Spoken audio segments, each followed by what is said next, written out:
G'day and welcome to the Grow a Small Business Podcast. I'm your host, Troy Trewin. Each week, we speak with an owner who has grown a business with 5 to 30 team members to something bigger. Diving into their numbers and unearthing the pain they've experienced, we explore what they did to overcome each barrier and what they would do differently from day one. Let's get into it. Welcome everyone. Today I'm interviewing Serene Lim from Gellae and Cup 49 based in Melbourne, Australia. Thanks for your time today, Serene. Thank you. Happy to be here. Let's start with how we know each other. I read a news.com.au article about your business months ago now and reached out on LinkedIn and thought you'd be a great guest for us to come on. Yeah, I think it was that article that said, I changed one thing and now I'm a millionaire. A very clickbaity title. Yep. Yeah, I love that saying. It's 20 years to become an overnight success. Yeah. And tell our audience a bit about your business, or in this case, businesses, what they do and how they make money. Yeah, so I'm the founder of 2 e-com brands. One is Cup 49. We do DIY bubble tea kits so that you can make your bubble teas at home for a fraction of the cost, make it, whenever, wherever, exactly how you like it. So that's Cup 49, founded in September 2019. So we're almost 5 years this month. Mm-hmm.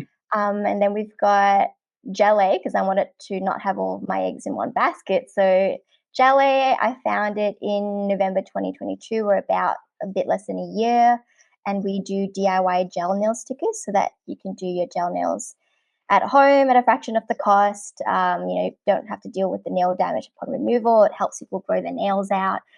And both the businesses are quite similar in the sense that they're DIY businesses that solves a pain point for the mass market consumer. So things like affordability, convenience, do it yourself, whenever, targeting busy mums, especially in this cost of living crisis. Like, people can't afford to go get their nails done every 2 to 3 weeks anymore. Or they can't afford a $8 bubble tea at the shops. So we're sort of here for that. Fantastic. I know my daughter would love your Gellae product, I'm sure. She's 11. She's getting right into her nails right now and all the skincare and etc. So I'll send some over. I'll ask her what designs she'll like, and I'll send her a little gift package. She'll love it. Oh, thank you. And how did you start out? In the business. So I didn't have the big dream to be a business owner and to run a business because, my family members had pretty bad experiences with business. It actually led them into quite a bit of debt. So it actually started out as a passion project. So just to go back a little bit, I studied nutrition in Monash Uni. I think it was about a month-ish before graduating, our lecturer told us that there were no jobs available in Australia and for us to look to China and the UK for jobs. And I was like, I clearly remember on orientation day, I clearly remember you guys saying that there were so many different job opportunities. You could go into hospitals, you could go into commercial. And here we are, basically having. I think there was only, when I started looking for a job straight out of uni, I think there was only 2 job ads that I could find, and one was in rural Australia, and one was, I think, in a hospital somewhere. So I had to figure out what to do next. I found myself in procurement, business development, key accounts management. I sort of did a bunch of different stuff in this company, this Japanese company called Daiwa. It was a Japanese food importer and distributor. So I was working directly under the managing director, and I learned so much from him. So I was managing key accounts that were like the big key accounts for the company that were doing like bringing in 7 figures for the company. I was procuring goods for them. They wanted to launch something, I would source the goods. And that was sort of how I learned how to procure, how to stock manage, how to grow a business. But back then I was sort of growing somebody else's business. Did that, started Cup 49 purely as a side hustle, passion project. It all started from, I saw a photo go viral on Facebook. It was of a skip bin on a busy street. It was filled to the brim with plastic bubble tea cups. And I think it was on a street with like 4 or 5 different bubble tea shops. And that was when I guess I sort of realized this big issue with plastic waste with the consumption of bubble tea. You know how we've got reusable cups for coffee and tea and stuff, but we didn't have stuff for bubble tea back then. I had Abigail, from the founder of Keep Cup, actually on the podcast a couple of years ago. Abigail Yeah. Forsyth. Yeah, she's in Melbourne. Yeah, so we didn't have anything before that. So saw that, got sourced a cup. We don't sell this cup to this day because the cup had a few issues, but it was the minimum viable product to start with back then. So did that. I had a few friends and family ask me where I got it from. That was sort of how it all started. It started really, really small, mating people at like Glen Waverley Station. I would like post in Facebook groups, and they would meet me at Glen Waverley Station. I'll give them a cup. They'll give me $20, and I'm like, yeah, great little side hustle. I could go and buy myself a meal. That was great because I came from a pretty we struggled in Australia when my family came over.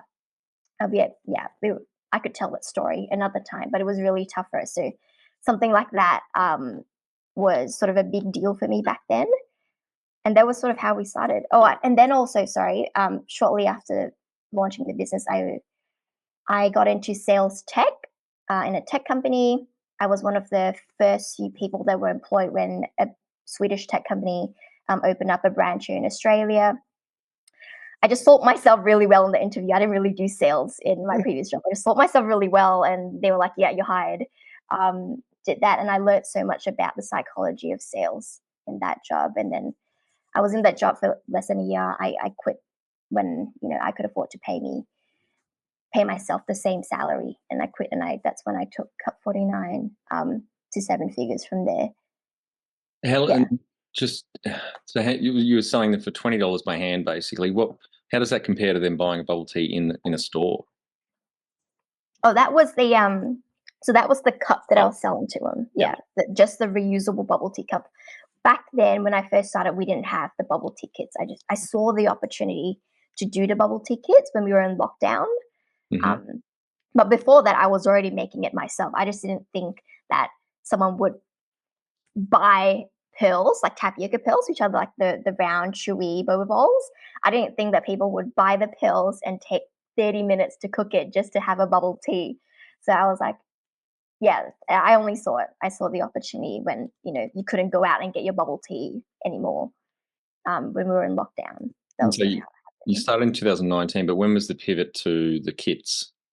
2020. So when it was, I think we went into lockdown. I think it was March or April 2020. And then sourced everything, pumped everything out. I think we launched in June or July of 2020. Yep. With the bubble tea kits, yeah. Oh, fantastic. And how long did it take you from there once the kits were on the market? How long did it take to get to seven figures? I think it was about 2 years, or maybe just a bit under 2 years. Yep. Yeah.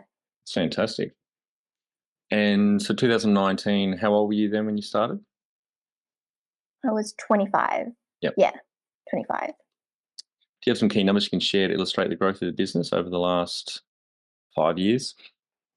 Yeah, key numbers. Okay, Cup 49, first year, 24,000. And I remember the first year, I was like, oh my gosh, this is the largest amount of money I've ever seen. I was like, I've made it in life. And then I think in year 3 was when we hit our seven figures.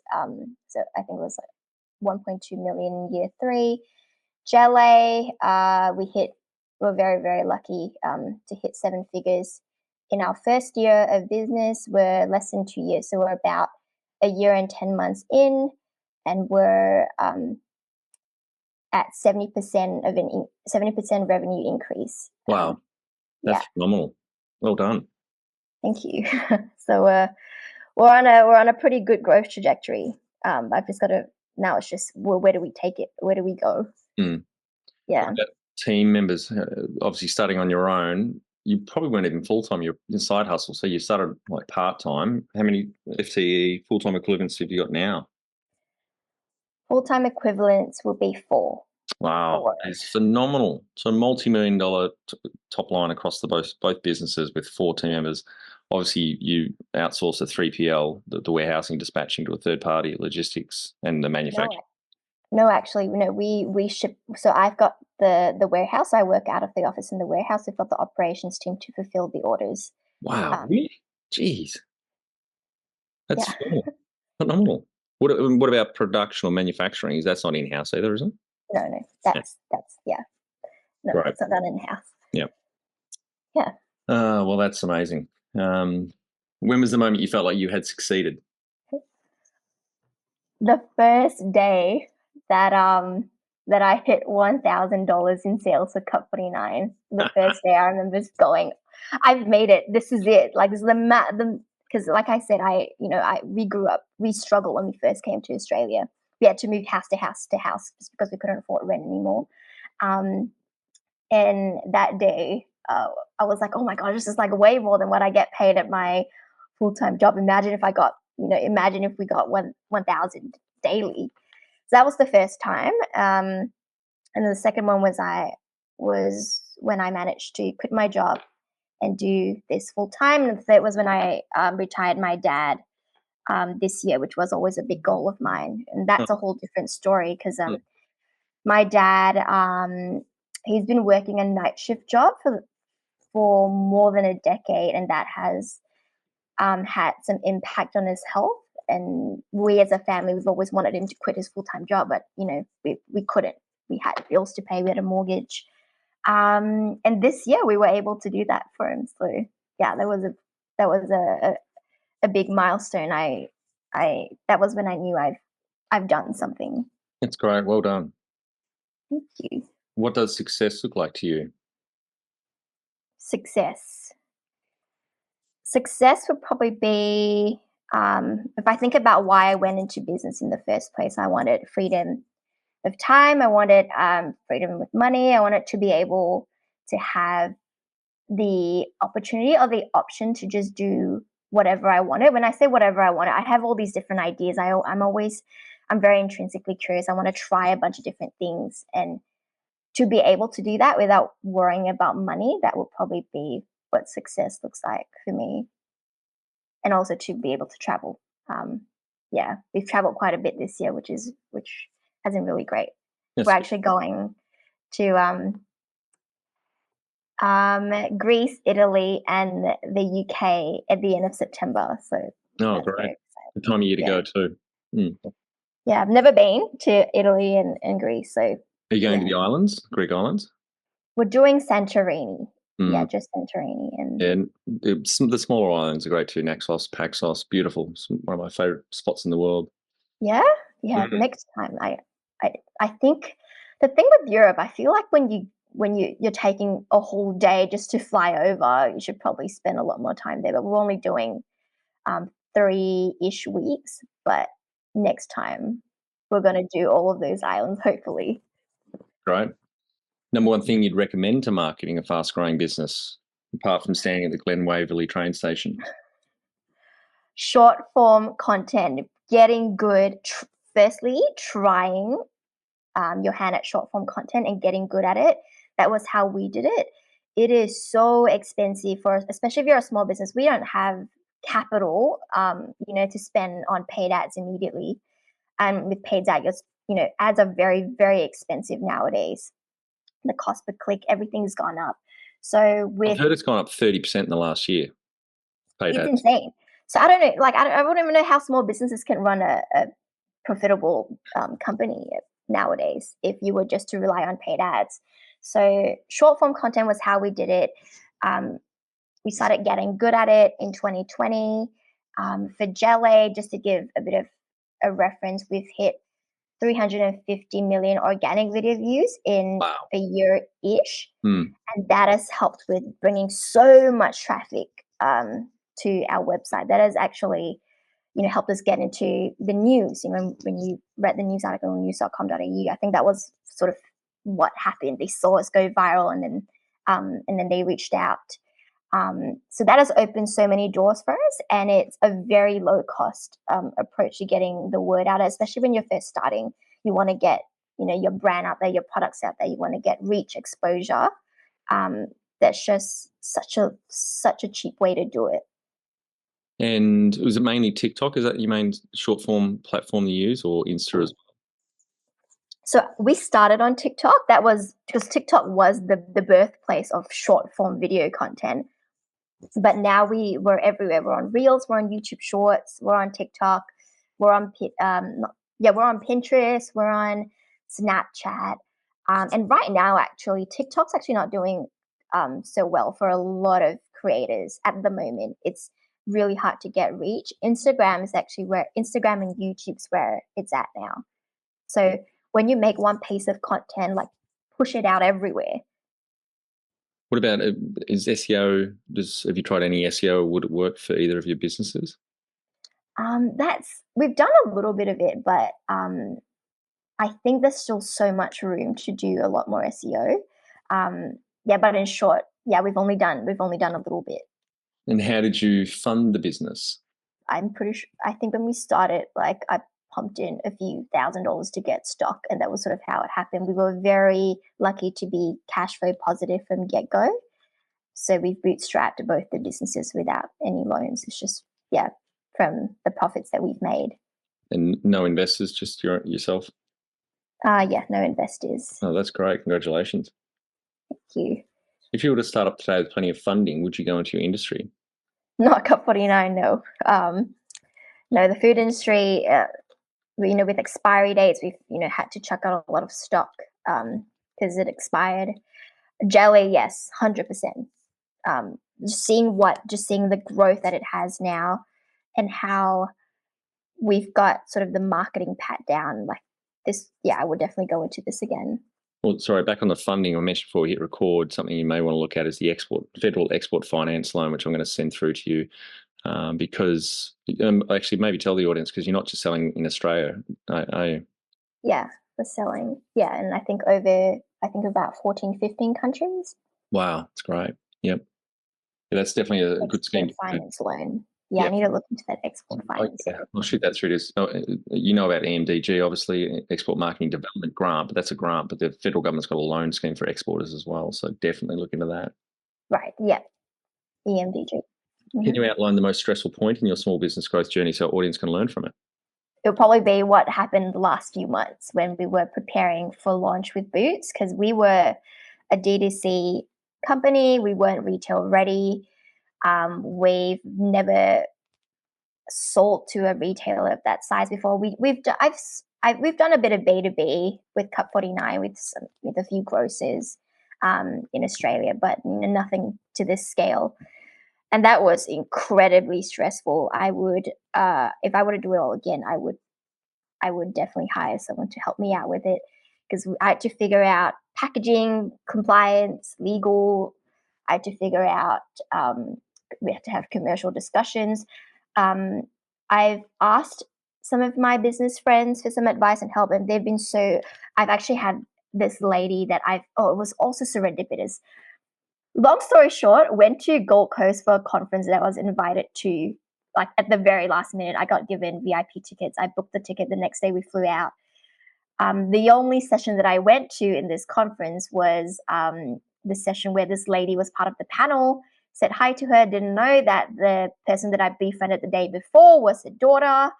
Then we got connected, and turns out so she also supplies into Boots. She's had a business for years and years, like probably over 20 years. So quite an established, solid business. She supplied into Boots. And I basically reached out saying, hey, I need some advice. I would be so happy to pay you for your time. Like, can I get some advice? And she was so lovely. She helped me out throughout the whole process and didn't accept a single cent. It's just one of those people, one of those people that are just so willing and so generous with their time. I think she saw me as a reflection of herself and me. Like I was very young. I'm still trying to figure all this out, and she wanted to help me as much as she could. So she has been absolutely got set. So without her, I don't think I would have navigated all of this to be able to launch into Boots. But yeah, that was a very stressful time. That's phenomenal, though. That you only got a VIP ticket at the last minute, and the only session you went to was her, and you befriended her daughter the day before. That is hilarious. That I'm telling you, there's so much stuff that has happened in my life that was all just through one event that happened at a very last minute that I went to, and doors opened from there. Yeah, it's it's been crazy. I've been very blessed. And for the audience, Boots is the big pharmacy chain in the UK. They're massive, aren't they? Yeah, there are about 2,000 plus stores, one of the biggest beauty and health retailer in the UK. They're not just in the UK, it's although in other parts Yeah. of the world. And to give a bit of, I guess, a reference, Priceline, I think, has a few hundred, maybe 300. I'm correct. I don't know the final numbers, but few hundred stores. Boots has It's over thousands. 2,000. Yeah. And you, this is not the bubble tea kit you got in. This is the Gellae. Mm. This is the gel nails. Yeah. And did you talk to Austrade at all, and were they helpful? No. See, I wouldn't even know about Austrade if I weren't talking to you. Okay, so talk to Austrade. I'm going to send you their Austrade. details as well. Yeah, they're What do good. they do? I mean, because they're good, they can help you on the ground in the UK get the right law firm, or they'll have a short list of people they recommend, for example, compliance, labels, things like that. They're just fast tracks because they've got the network and they've got the experience. And yeah, definitely get in touch with them for all the countries that you deal with. Austrade. Gotcha. What area in business do you feel you've had to work on the most to add the greatest value? I think it will be myself, which is something that I'll be very honest. It's something that I'm still struggling with because I am the main brain of the business. Um, and for me, what I struggle with is I've seen times where I've had really low motivation. I haven't developed the good habits and the good routines that ends up with in me, just not being productive at all. And I've seen the impact of that on the business. I've seen how at the start it was quite reliant on me. With Gellae now and with Cup 49, it sort of runs on its own. But I still have to come up with the strategy. I still have to have these meetings with Boots. If I don't do all of that, we not only don't scale, like we might even actually go the other way around. Um, so it's me. I know it's something that I have to work on. I have to develop good routines, show up every day, and that I think would add the greatest value to the business. I think it could be doing a lot more if I've got that pat down, to be very honest. What have you enjoyed the least about managing fast growth? The next stage in business is what I don't enjoy. Or maybe I just don't know it. Managing people, finding the right people. I all the time when I talk to different people, when I talk to my husband, who obviously does not know much. He's in insurance, he's an underwriter, so he doesn't understand certain complexities. But he's trying to help as much as he can. He sees me sort of cracking my head about like this, about that, about different areas of business that I am not an expert in, or I don't have much knowledge in. And he just says, just hire like a marketing person, just hire like a this person, just hire that person. And I'm like, where do I even go to hire these people? Do I just push out a job ad and then hopefully the right person comes in? So that's actually the bit that I struggle with. I think that there are good people out there that can help me take the business to the next level. I just don't know where to find them. I'm going to retort with one of my favorite quotes. James Cameron, the director of Avatar, and a lot of people have done our business transformation program will be here listening to this, and they've heard me say it so many times. The director of the Titanic, Avatar, Terminator, he says hope is not a strategy. I inject another word in the middle of there because I'm sure he's used it on the set as well. But hope is not a strategy. So you've got to do something about making sure that you don't stuff up. Because as another one of my sayings is, people are the hardest thing in small business and its greatest asset. And business owners just rush into recruitment. They don't read the best business books around recruitment. They don't have good questions set up, etc., and they don't do reference checks, and they pay for it. You get a B or a C player on, or a toxic person, and it is painful and slows your growth down. So, what would be if you were to give me one piece of advice for next steps in terms of finding the right people? What would it be? Well, we wrote a 2-week short course for this, the Ultimate Recruitment Toolkit, for this exact reason, because we see business owners rush it or just don't. I mean, there's so much great material out there, books and podcasts, etc. We've distilled that all down into a 2-week course for owners to do. So you've got a much better chance of only letting A players on your bus. So I'll shoot you through some details on that after this. But I guess the biggest high-level advice is switch your PD or professional development to that. So you're reading some books, the good ones, and then from that, make sure that you've got the right questions and don't rush it. Take your time. Gotcha. Great. You've got a 2-week course, so I'll just have to do the course and I'll know what to do. Yeah. Yep. With 16 businesses, 30 business partners in 3 countries, I've hired a shit ton of people and made a lot of mistakes. So Yeah. Great. what do you love most about growing a small business? Would be to see the impact our product has on just like the everyday person. So we actually have a Facebook group for both the brands. I think combined total members about 11,000. And what's so cool is that when you have a Facebook group, you're so much closer to the customer because you get to see how your product is being used, how it's affected their life. So we have, I think for Gellae, at least 3 to 4 different posts every day, and it's of our customers posting photos of their nails and giving us, a review of their experience or what it has helped with. And the commonalities that we see in the posts that they make is that a lot of them are busy mums, or B, a lot of them struggle with nail biting, and they're posting their photos going, oh, I've never been able to see, my nails past my fingertips. I've always been very ashamed of it because I have anxiety and I bite my nails, and I wear them down. It's a really terrible habit. And now with Gellae, because Gellae is a gel nail sticker that hardens to the shape of your nails, so it protects your nails. And now they're like, I've finally seen, my nails grow past my fingertips. It's given me confidence. And then busy mums are usually saying, oh, I can't afford to go to the nail salon every 2 to 3 weeks anymore. I've got to take time out of my day, book an appointment, go there, spend 2 hours there, and then come back. We just don't have that time and the funds anymore. And now with Gellae, I'm finally able to do my nails when my baby's sleeping, and it's a little bit of self-care time for me.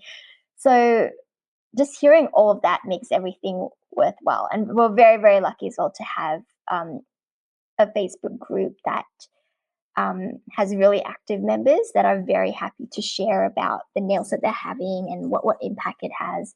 That has also helped with growing the business because we drive people to the Facebook group, people who are not yet customers, they see all the stuff and they're like, oh my gosh, this is what I could have as well. On Facebook, are you doing retargeting? Ads? Yes. Yeah, yes. Good. Right, I hear it's good return, retargeting. Yeah, that I would say it's a must do once you have good traffic to the website, and you've got funds for it. Definitely, that will probably be the first campaign that you would run, or the first ad set that you would run, a retargeting campaign. And for both businesses, I'm guessing there'd be a lot of repeat orders, like especially nails. People need to reorder them. Yeah, that was one of the reasons why, well, with the businesses I start, I wanted it to be recurring revenue. So, yeah. What has been the biggest mindset shift you in your small business growth journey? Would probably be that I could achieve things that I never thought would be possible. The life that I'm living now and having the, I guess, opportunity to do what I do was something that I would have never thought would be a possibility previously. The number one habit you think a small business owner needs to develop and maintain? Grit, probably. Grit, resilience, and grit. Yep.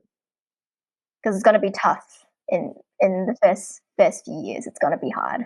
Have you heard of the rule of 4x2? I'm guessing not, because no one I've asked this question to on the cast or off the cast has ever heard of this. Rule of 4x2. When I lived in London, 2007 to 11, I would go every couple of weeks. I'd go to a conference or an event, and at one, I heard this VC get up and speak because he obviously gets hit up for money a lot from entrepreneurs, and he always starts talking with them about this rule of 4x2, which is it's either going to take 4 times as long, cost twice as much, or take twice as long and cost 4 times as much. The only difference is you get to choose which path you walk down. Yeah, small business is a lot harder than what people think. Yeah. So they usually do the 4 times as long to 4 times as long. But if they want to go twice as long but costs 4 times as much, then that's when they need to get funding in. That's what his point was. Right, gotcha. Are you struggling to find time to work on your business? Or is your health and relationships out of balance? Lost confidence? Or are your weeks filled with fear? Our free 10-day Transform Your Performance online course shows you how to unlock at least 5 hours a week. We start with the secret to guaranteed success, and with over 100 lessons and free tools, you will become more focused, productive, and feel more in control of your business, health, and relationships. GrowSmallBusiness.com. Can you talk how you've added people to the team, some wins, mistakes, and advice for those listening? How about it, people to the team? I haven't hired that many people, but I totally agree with what you said earlier. People are your greatest asset, and I'm very, very lucky to have a very, very good team. I'm very slow to hire. Yeah, I'm very slow to hire, but I don't think I do the quick to fire bit well, because we did have one person that just wasn't the right fit for us, but I'm very close to I'm close to his age, and being, such a young boss, I couldn't bring it upon myself to fire him, which is something that I know I have to work on, because I know I'm hired by the business to do hard things, and I know it's something that I should do, but I don't have that down pat yet. I wish I would. I wish I could say that I was slow to hire, quick to fire, but in reality, that's not the case. It's And really, yeah, yeah, it's really hard. I've certainly kept people far too long early on in my business career. It's a really hard thing to do. So don't beat yourself up about it. thank you. But in this sense, we're lucky, because he sort of left to pursue something of his own. If he didn't, I think he would still be with us. Yeah. Yeah. What are some of the things you recommend to building a sustainable and kick-ass culture to help with the growth? Rewarding your team members, I think, would be a pretty big one, which is something that we try to do. I know it's hard for small businesses, because money is tight, but as much as you can reward them, you want them, or at least the reason I do it is because I want them to feel like they're part of the team, and they're helping me and the brand achieve its goals and its dreams. Um, so what we recently did was, we actually recently I flew my marketing girl to London with me, and and that was something that has like increased morale heaps. I know she's had a great time. So little things like that, do little trips, do dinners, do experiences. We like to go to escape rooms, Mhm. those, Yep. yeah, with the team. It's like a team bonding thing. Um, yeah, I would say, yeah, reward them and incentivize them, because they're there to help you build your business. Absolutely. Yeah, it's great. That's something I've done with all my companies, a monthly event, final Friday. So we're taking turns to organise something. We've done, archery, 10-pin bowling, ice skating in London, drawing in Hyde Park, cricket, croquet, which is hilarious. Yeah, mini And golf. that has helped Oh heaps. yeah, absolutely. Because it's breaking, and we invite the partners along as well, because then you get to know your work colleagues, partners, life outside of work. But really importantly, Serene, though, is take take it in turns. Don't do it yourself. One, it's delegation, less for you to do. But two, people get a kick out of organising something themselves. They just need to check. And the other thing we'd do is keep it a secret. You'd have to just check with either myself or my business partner in London to make sure it wasn't illegal or going to offend, because we had a very Yep, multicultural team. It wasn't just going out and getting pissed, for example, and we've got, half yep, the team are Muslims, and a lot of them, didn't yep. drink. So just check that, give them a budget, and then off they go. And yeah, that sounds good to me. And it's a surprise to everyone. It was just a really great thing to do every month. Yeah. Oh, I love that. The culture must be so great. Everyone's just very happy to come to work. Yep. Paintballing, that was fun too. Go karting, all, yeah, it's just great. Great tennis. Mm. Yeah, Tell our great. audience how you handle balance. So sometimes I feel guilty, because I think I'm a bit too good at handling work-life balance, especially at this stage. I want to clarify that it's now. Before that, like when I first started, there was no work-life balance. I was working heaps, working full-time job, packing orders. Now, so I put a strict no working rule on weekends. So on weekends, I spend time with family, with friends. So I'm married, so we go to my in-laws' place every Sunday. We've got to church on Saturday. Um, and we've got friends. We meet friends on Saturday. But so yeah, weekends completely off, no work unless Something something is blows up. dire and needs Yeah. me. Yeah. And I travel. I've been very blessed to be able to travel quite a bit this year. And I think I've done, China, Malaysia, did quick, like little short trips to Sydney, to Gold Coast. We just came back from London. We're going to Europe in September. So that I know that not a lot of businesses are at this stage or this comfort level. So I know I'm very, very, very blessed. And I'm just trying to maintain that as much as I can. Yeah. Have you been to Tasmania yet? Yes, I have. I've Good. been there once. Yeah, Once. I've been there once. Yeah. I'll see. Beautiful. It is beautiful. I grew up, as I said before we recorded, grew up in country Victoria outside of Melbourne. Been to 30 countries, but wouldn't want to live anywhere else. Paris is my second favourite city in the world. And I was talking to this with my daughter on Father's Day. She already knows the answer, but my favourite city, obviously, in the world is Hobart, where I live. It's just beautiful. It's like a big country town, because I grew up in a country town, only 10,000 people, but there's about 300,000 here in Hobart. Great restaurants. Yeah. If you're a bit of a foodie, there are some amazing restaurants here, and I'll send you through. I've got a document on Tasmania, Google Doc, where to stay, eat, and see things around Tassie. Oh, you've got me wanting to go back now. Maybe at the end of the year, maybe it's going to be a company trip. Oh, it might be a company trip. Do a team trip. There you go. Yeah, it's not only an hour flight. Yeah. Yeah, that's good. Okay. How much professional development have you invested in yourself? Oh, whenever I get asked this question, I'm always sort of ashamed to say. Not much. I listen to I've listened to podcasts here and there. I Google, YouTube stuff. But yeah, to be very honest, not much. I haven't really got into the habit of reading, which is probably something that I should do. I don't know. Were you always a reader? Like, I know you invest quite a bit in professional. Yeah, I've just always been intrigued. One, I love networking, talking to other business owners, which is one reason why I started this podcast nearly 5 years ago now. When I was in London and Melbourne, did a lot of networking, just love talking about business with other business owners.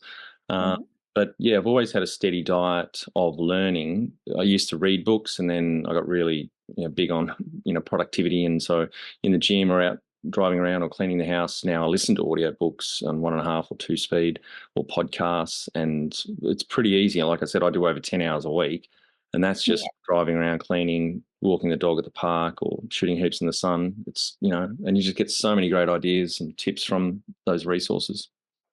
Yeah, I think it's one of those things where you probably have to, once you've built it into a habit, you just do.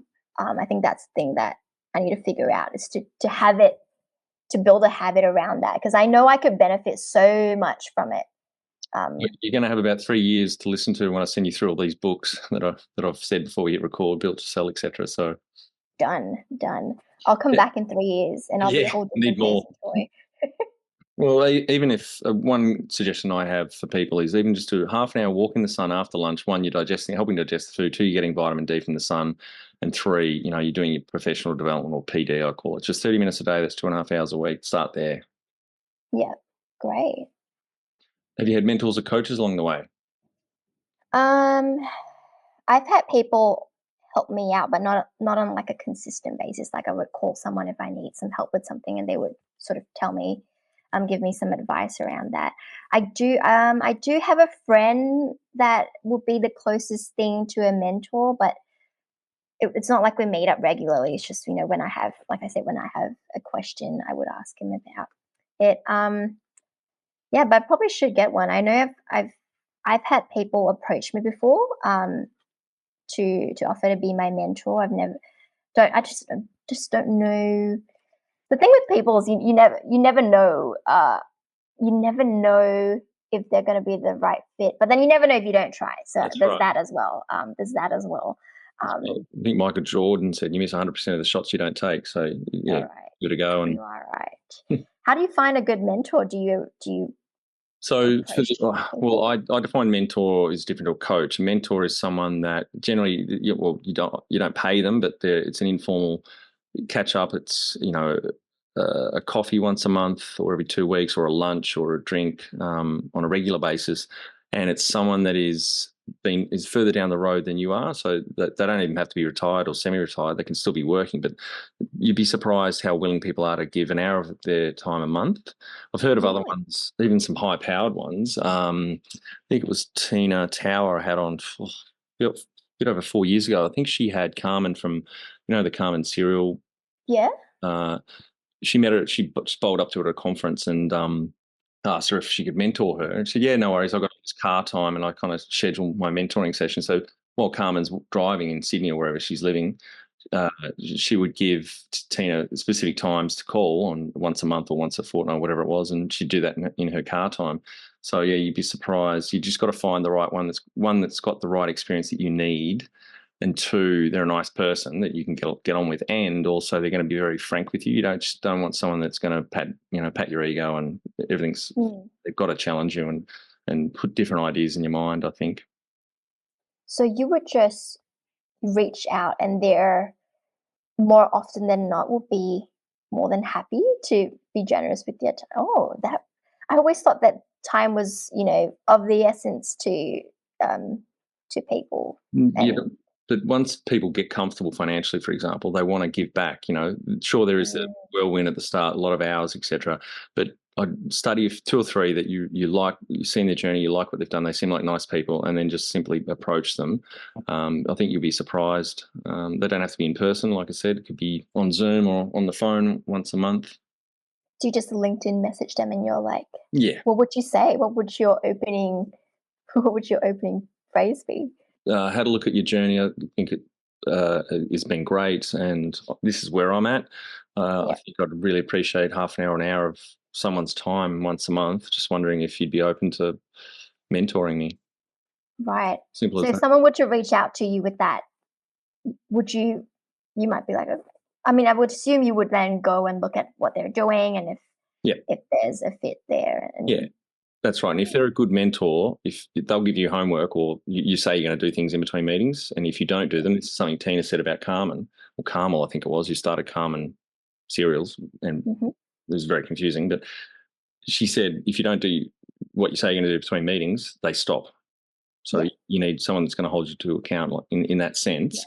But a lot of the mentoring is just informal. It's putting new ideas into your mind, whereas coaching can be a lot more, accountability. This is what you need to do between now and the next session, etc. So, but mentors. I mean, I've had mentors, and I've mentored for the last 20 years, usually young people starting out. I don't really work in the startup space anymore, but helping. There's one guy here in Hobart that I help with a few business ideas, and we're having a beer, and he said, "Oh, my brother and I have just signed a lease for a restaurant here in Hobart. This is early 2020." And I said, "Ollie, there's a reason why you didn't tell me about this business idea until you signed the lease, because I'm going to tell you that it's really hard to make money in F&B, food and beverage, and but they've done really well, so that they went on to great things." Right. Did they do other businesses before that, or this was just the first thing that they wanted to do? That was the first thing. Yeah, Ollie actually moved to Portugal a year or so ago to pursue, some crypto stuff and data, like a data engineering degree he did over there. And so he's moved on to other things, but still owns, he and Dan still own the place. Right. Right. Okay. Great. Yeah. I will definitely be reaching out to people. I think I could really benefit from. I was just sort of, I don't know why, of the impression that, time is so precious to people, and it was almost not worth it to reach out. But it's great to hear, because you're a mentor yourself, and you're saying that you do mentor for, I guess, nothing in return except for the fact that you're giving back, and I guess you feel purpose from that. Yeah, well, I mean, I get a lot out of it because I learn. So the example I gave you before we hit record was Tim Polmier, who started Flat Tummy Tea. He was episode, I don't know, 5 or 6 of our podcast, so nearly 5 years ago. And I was sitting on a business judging panel here in Hobart late 2013, just before I started at Lark Distillery as CEO. And as a judge, he came second. I hadn't met him before. My friend James, who was episode 4, I think, from Biteable, the Canva video for Canva, he won it. But Tim, I said to you afterwards, having a beer, everyone's having a beer, and I said to Tim, "Look, I don't know everything about small business, but I've made a shit ton of mistakes. Happy to grab a beer once a month if you want and give you some mentoring. He said, yeah, that'd be great. And I said, but there's one thing I've got to let you know. I don't believe in your product, don't understand your audience. I don't think it's going to work, but happy to help. He said, yeah, no worries. So 2.5 years later, to cut a long story short, we'd catch up once a month and I'd Oh, give still.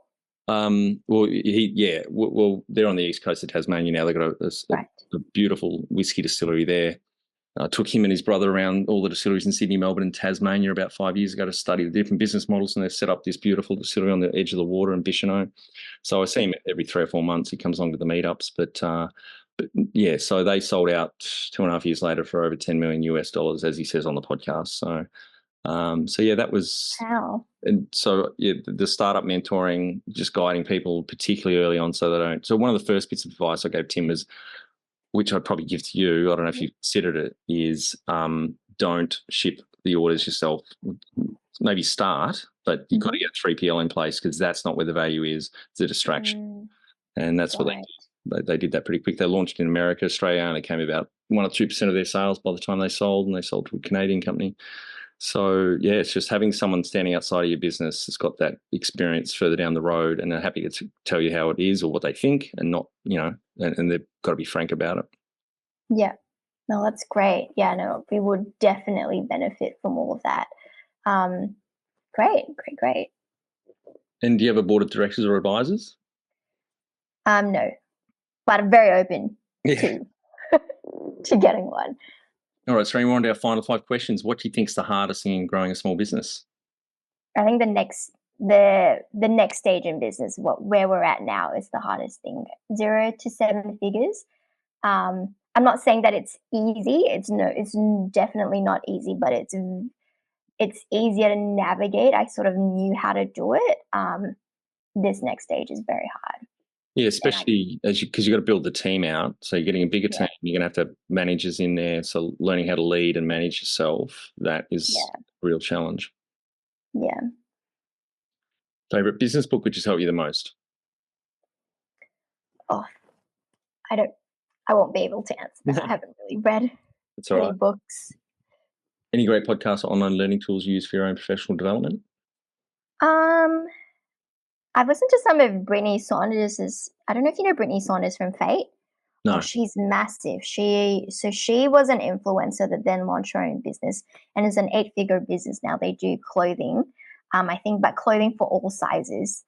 And she's done she's someone that I look up to because she did the whole content route, growing your business through content. So yeah, her would probably be her podcast. I think it's called Big Business, I think. Yeah. First, Brittany Saunders from Fate. No, one tool you'd recommend to help grow a small business? I can only speak for content because that's how I did it. The tool would be repurpose.io. It's this platform where you could sync all of your social media accounts together. You post on the one platform, you can automate the posting of that to all the different platforms, so you don't have to manually do it anymore. That has been godsend for us. Yeah, I only heard about that just a couple of days ago on a podcast, actually. Yeah, someone was raving about it. Yeah. It was it was something that I was constantly looking for when we, did pretty well on TikTok, and when they first came out, like I jumped on it straight away. That was before people really even knew about them. And that has helped us tremendously since. Finally, my favorite question: what would you tell yourself on day 1 of starting out 5 years ago? What would I tell myself? Oh my gosh, you can't imagine what is possible when you put your mind to it. It's insane. And even now, I don't know what's possible. I think there's so much that I could still achieve.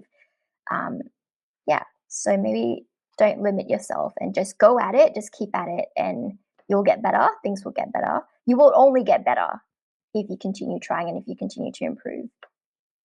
Great. Well, thanks so much for your time today, Serene. I've really enjoyed our chat. Congratulations on the success of both businesses over the last 5 years. That is phenomenal what you've done, you and the team have done. Starting out about part-time on your own at Glen Waverley Station to around 4 FTE now, and I cannot believe you're still dispatching in-house. So very well done on your journey so far.